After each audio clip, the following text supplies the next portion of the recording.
सुंदर जलप्रपात देखि आकर्षित होइथिले सेथिपई सांग साथी होई गाधोइबाकु जाइथिले। हेले किए जानिथिला ए सौंदर्य भरा खुशी स्वल्प समय पाई हाथ धराधरी होई जलप्रपातर मजा नेउथबा बेले हठात घटिला अघटण आ बुडी गले 4 जनक भितरु 2 जन सांग।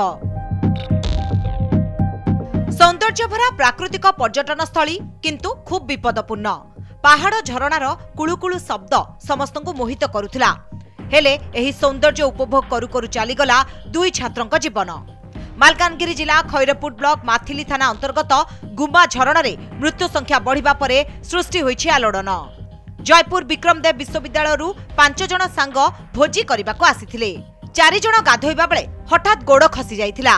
कौशल क्रमे 2 जन बर्ती जाइथिले किंतु पानीर स्रोत भसाई नैथिला अन्य 2 जन सांगंकु।